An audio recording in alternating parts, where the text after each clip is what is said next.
आपने ग्रेजुएशन कहाँ से की है? हम बीएससी किए हुए हैं। पहले हम लोग को ना साइंस वाले ना अलग घमंड में रहते हैं। हाँ पता, हम साइंस वाले ही। हम साइंस वाले हैं। कुछ पूछवे नहीं किया ग्रेजुएशन के बाद, तो हम कहे अब एमए करेंगे।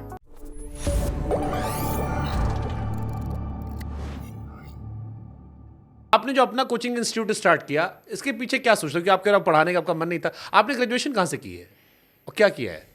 हम बीएससी किए हुए हैं, नॉर्मल स्कूल से किए हैं। ऐसा कोई बहुत बड़का वीआईपी नहीं, नॉर्मल है ग्रेजुएशन बीएससी। जैसे आप यूपीएससी की पढ़ाई करते हो, यूपीएससी की पढ़ाई अच्छी खासी वो होती है, एकदम लोग कहते हैं कि टफेस्ट एग्जाम है, तो फिर आपने इतना पढ़ाई कैसे किया बीच में? या आपने पढ़ा फिर बैठ के सारा?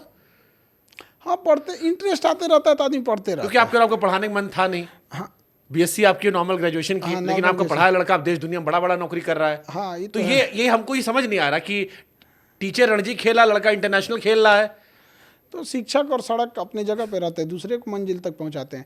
ग्रेजुएशन करने के बाद हमको लगा बीएससी में बहुत, पहले हम लोग को ना साइंस वाले ना अलग घमंड में रहते हैं। हाँ पता, हम साइंस वाले ही। हम साइंस वाले हैं। तो हम लोग कॉलेज में ना घमंड में रहते थे। हम लोग को लगता था साइंस ग्रेजुएशन खत्म होते नौकरी अपने पास आएगी। हाँ। कुछ पूछवे नहीं किया ग्रेजुएशन के बाद, तो हम कहे अब एमए करेंगे। तो बीएससी के बाद फिर एमए किए।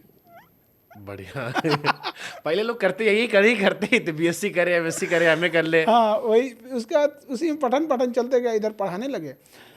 अब इसी में पढ़ाते पढ़ाते आदमी इतना लग गया यहाँ पे, फिर हम पढ़ाने लगे। उसके बाद से फिर हम लड़ाई लड़े बच्चों के लिए कि भैया पूरी इंडिया में फीस कम होनी चाहिए। फिर धीरे धीरे वहाँ पे पटना में भी सबसे बड़ी कोचिंग होती। कोरोना से पहले भी उतना बड़ा कोचिंग कहीं नहीं था। बट ये था कि हम टेक्निकल फ्रेंडली नहीं हैं। हम आज भी फेसबुक नहीं चलाते हैं, इंस्टाग्राम तो हमरा पतो ना है। वो हमारे नाम पे भले चल रहा होगा कोनो, हमको नहीं आता। ट्विटर एक्स कुछ नहीं, ये सब खाली अंग्रेजी का अल्फाबेट है, XYZ। बस वो सब हमको कुछ नहीं आता है। व्हाट्सएप पे लिख के ढकेल दो, चल गया। ये सबसे सिंपल लगता है। जो चीज़ लिखना है ढकेल दो, चाहे कुछ दाब के बोल दो, चल गया वहाँ पे। यूट्यूब वगैरह में क्या है कि मैं कैमरा ऑन किया, जय हिंद, पढ़ाना हुआ, चल दिए, पढ़ा के। तो टेक्निकल फ्रेंडली नहीं थे, तो इसलिए नहीं था। लॉकडाउन लगा तो फिर मजबूरी में क्लास पढ़ाना पड़ा, ऑनलाइन पढ़ाना पड़ा। और ऑनलाइन में तो लिमिटेड नहीं है, देखते पता नहीं क्यों लोगों को अच्छा लगने लगा, बच्चा बूढ़ा सब पढ़ने लगा। तो ये आपको कब रियलाइज हुआ कि खान सर जो है वो ट्रेंड का विषय बन गए हैं? अब कोविड में ही धीरे धीरे जब चीज़ें होती है ना तो पता नहीं चलता है। बट फिर भी एक होता है, जैसे मैं यूपी में बैठा हूँ, मेरी मम्मी यूपी में बैठी है। अब मेरी मम्मी बिहार कभी नहीं गई, लेकिन वो खान सर का सब सुनी है। मतलब शादी ब्याह से लेकर जितना लड़का बच्चा वो आज हमको बता रही थी कि खान सर कहे कि बच्चा लोग को हम पार्टी देंगे, लड़की लोग को अलग, लड़का लोग को अलग। फिर लड़का लोग पूछे, वो हमको बता रही थी, लड़का लोग पूछे मैडम आएंगी, वो कहे नहीं वो अपना ऑफिस पढ़ाने आती है। तो कोई बच्चा लोग कहा कि 5 बजे बाद बुलाइएगा तब। हमके बाप रे, इतना रिसर्च हमको करना है, इन्फॉर्मेशन इनको पता है। तो ये इंटरनेट कैसे, मतलब कब आपको लगा कि यार इंटरनेट ने मेरे क्रांति कर दी? एक होता है ना कि रियलाइज होता है कि आप लोग पहचान रहे हैं, यूपी में भी जाने लगे, देश में जाने लगे। कब आपको एहसास होना कि ये कुछ मैजिकल हो चुका है अब? हाँ, 2-4 साल, जैसे 2022-23 के बाद, क्योंकि ना जब आदमी बाहर निकलने लगा, धीरे धीरे पहचानने लगे लोग, तो समझ में आता है। और शिक्षक को ना पहले से हम लोग को ना भीड़ का आदत है। डेली 50-60 हज़ार आदमी को पढ़ाते ना जी, मतलब लग जाता है कि हाँ ये तो पढ़ने आते ही हैं। तो धीरे धीरे ऐसा कोई खास रियलाइज नहीं, मतलब। लेकिन हाँ ये है कि जब से ऑनलाइन चीज़ें जो होती हैं उसका एरिया बहुत बड़ा होता है। तो कश्मीर से कन्याकुमारी तक कोई लिमिट ही नहीं है। कोयम्बटूर में गए थे, वहाँ पे इनके सदगुरु जी के आश्रम में, वहाँ 2-4 तो पहचान गए। हम कह रहे भैया यहाँ हम तो शांति से आए हैं, यहाँ चुपचाप। वो बड़ा विशाल वहाँ शिव जी की प्रतिमा है, वहाँ बैठ के हम भी आराम से बैठल थे। यहाँ 2-4 तो पहचान के, वहाँ अंदर मोबाइल अलाउ नहीं है। बड़ा हम शांति से थे, हमको बड़ा अच्छा जगह लगा। किसी के पास मोबाइल नहीं है। अच्छा, ये मोबाइल कितना बड़ा बीमारी है? आजकल के यंग बच्चे मोबाइले में परेशान हो गया सब पूरा। इसका जितना यूज़ नहीं कर रहा है, उससे ज़्यादा उसका मिसयूज़ कर रहा है, अपना टाइम एंटरटेनमेंट में ख़त्म कर रहा है। बड़ा बूढ़ा भी सर, सब लत लग गई है इस चीज़ों की। वो आपका एल्गोरिथम सेट है, आपको क्या अच्छा लग रहा है क्या नहीं, उसी हिसाब से वो काम कर रहा है। हमारे पिताजी हमको जब हमारा 1 पॉइंट बढ़ता है घटता है, हमको भेज देते हैं, आज तुम्हारा 11.8 हुआ, 9 हुआ, 10 हुआ। हमने कहा महाराज क्या चल रहा है? बचपन में बच्चों को टोकते थे कि मोबाइल मत चलाओ। हमको लगता है जितने बड़े बूढ़े उनको लौटे टोकते। ये ब्लेसिंग है या ये खराब आदत हो गई कि हम लोग? खराब आदत हो गई बच्चों के अंदर। यहाँ पे मतलब 4 बजे तक तो उसको मैसेज आ जाता है, you have use 90% of your daily limit data. क्या पढ़ेगा तो कोचिंग सेंटर में अलाउड है मोबाइल आपके? वो उसको फुर्सत कहाँ मिलेगा कोचिंग सेंटर में? टीचर सामने आ गया, वो पढ़ा रहे हैं। अब अगर ऑफलाइन बैठा हुआ है तो वो चला कैसे पाएगा? वो तो ऐसे ही पकड़ा जाएगा, क्योंकि सबका मुँह सामने रहेगा, उसका नीचे रहेगा, आदमी थूर देगा उसको, वो पकड़ा ना जाएगा उसमें। भीड़ में पकड़ना बड़ा इजी होता है, खास करके क्लासरूम में सबका मुंडी एक जैसा रहेगा, कोई गड़बड़ किया तो जरूर हिल डुल करेगा, ऑटोमेटिक पकड़ा जाएगा। अच्छा, जैसे आप लोग जब पढ़े होगे तो टीचर लोग मारते बहुत थे। हम अभी मारते हैं। आप मारते हो? हाँ, पूरा बिना मारे छोड़ ही नहीं सकते। इंसान जो होता है जब तक पीटे, मार से भूत भाग जाता अरे है। तो जो दिल्ली बम्बई के स्कूल है, यहाँ ह्यूमन राइट वायलेशन और फलाना ढिमकाना अब तो चलता है, पेरेंट्स को भी अलाउड नहीं है।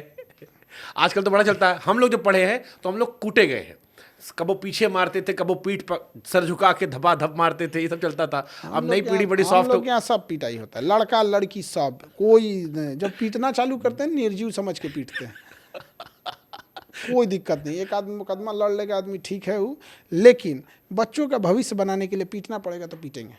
तो पिटाई जरूरी है, बहुत जरूरी है यहाँ पे। क्या जरूरी? भारत का कितना बड़का क्रिमिनल है, उसको भेजिए सऊदी अरब, सीधा हो जाता है। सही बात है। क्या है, मार के उनका व्यवस्था कर देगा। हाँ, तो पिटाई कितना जरूरी है सर जी? बहुत जरूरी है। नहीं पीटिएगा तो अच्छा, एक बात बताइए, इनाम क्यों जरूरी है? प्रोत्साहन देने के लिए। तो सजा भी जरूरी है, मन बढ़ई को रोकने के लिए। यहाँ पे फिर इनामों बंद कर दीजिए, ऐसा नहीं होता है। हम देखें ना, एक से एक उदंड बच्चा आता है सब यहाँ। हाँ, एक से एक उदंड, बिना पीटे संभल में नहीं करता है सब।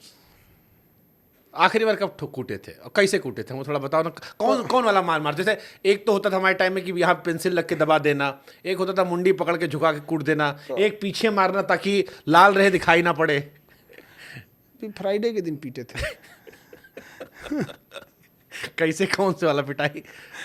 होते हैं सब वहाँ पे। पढ़ाने के टाइम पे अब बदमाशी करेगा, जो टॉपिक पूछेंगे नहीं बताएगा तो थूरेंगे उसको। इतना मेहनत से पढ़ाए का है, या तो बिजनेस करने में चले जाओ, समय क्यों बर्बाद कर रहे हो? सही बात है भाई। तो थूर देते हैं आदमी। उस सब डिसिप्लिन, डर बनाने के लिए ज़रूरी है। अब बताइए, एक आदमी डेली 30-40 हज़ार बच्चे आए, 50,000 बच्चे आए, आप नहीं पीटिएगा तो मन बढ़ जाएगा उनसे।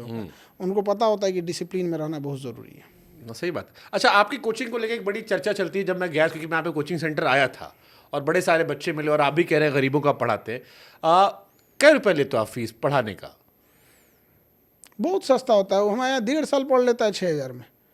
अब महीना का जोड़ लीजिए उसको। वाह, हाँ, कितना रुपया आएगा मतलब बहुत। महीना का। एक एक ऐसा बैच है, जैसे मैप पढ़ेगा, वो 3 महीना पढ़ेगा 200 रुपये में। 200 रुपये में 3 महीना पढ़ेगा। कहीं हो बैठो, आगे बैठो, पीछे बैठो, दाएं कहीं बैठ जाओ यहाँ पे, 200 रुपये में 3 महीना पूरा मैप पढ़ के चल जाता है। एक अब किसी को, एक बच्चा आया था वहाँ पे, अभी PCS का एग्ज़ाम होता है, उसमें 4,500 रुपये दे के SDM बन गया।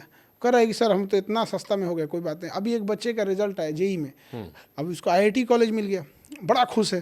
कह रहा है कि सर जानते हैं, जब पटना आए थे ना, तो जितना वो कोचिंग वाला, अन्य कोचिंग वाला GST मांग रहा था ना, उतना तो आपका पूरा फीस था। और आज देखिए JEE निकाल लिया, JEE मेन एडवांस दोनों। तो ये इसके मतलब इसका कॉन्सेप्ट क्या है? गरीब दे के करना है या सबका यही फीस है? क्या सबका यही फीस है। हम फीस नहीं, गुरु दक्षिणा होना चाहिए। और हमारा पूरा, ज़्यादातर कुछ टीचर लोग भी हमको इस वजह से नाराज़गी रहती है उनकी भी। अब वो खुल के नहीं बोल सकते हैं कि हमसे मेन नाराज़गी किस वजह से है, यही फीस के वजह से, लेकिन दबो पाँव में उनको भी ये नाराज़गी रहती है कि यही ख़राब किए हुए हैं सब कुछ। नहीं तो आज हम लोग बहुत पैसा कमाए रहते हैं। हमारा कहना है, ना कमाएम ना कमाए देम। साल में क्या लड़के पढ़ते हैं आपके यहाँ से? एक साल में अगर अनुमानन बताना हो। नहीं बता पाएंगे हम, बहुत ज़्यादा। 15 मिलियन एप्लीकेशन पे हैं, जो मतलब क्या वेटिंग में चलता है आपका? ऑनलाइन जो पढ़ाई कर अच्छा, 15 मिलियन। ओके। तो उसके एप्लीकेशन पे 15 मिलियन है। उस पर एक बच्चा कहीं 2-2 बैच लिया होता है। कहीं जैसे कोई यूपी PCS भी पढ़ रहा है, UPSC भी पढ़ रहा है, ऐसे भी होते हैं सब बहुत सारे बच्चे। और ये ऑफलाइन में, क्योंकि 4-5 साल लड़का तो हम ही देखे थे जब। तो आप गए किए थे। हाँ। वो एक टाइम पे 5,000 बच्चा रहता है सर, सुबह 7 बजे से लेकर रात 9 बजे तक। अब जोड़ लीजिए, कभी भी क्लास खाली नहीं हो सकता है। एट ए टाइम हर घंटे 5,000 बच्चे हैं। अगर 10 घंटे भी क्लास चला, मिनिमम 10 घंटा क्लास चलता है, मतलब एवरेज 12 घंटा क्लास चलता है, लेकिन हम मिनिमम मानते हैं 10 घंटा भी क्लास चला तो 5 में 10,000, 5,000 एक घंटे में आते हैं, मतलब 50,000।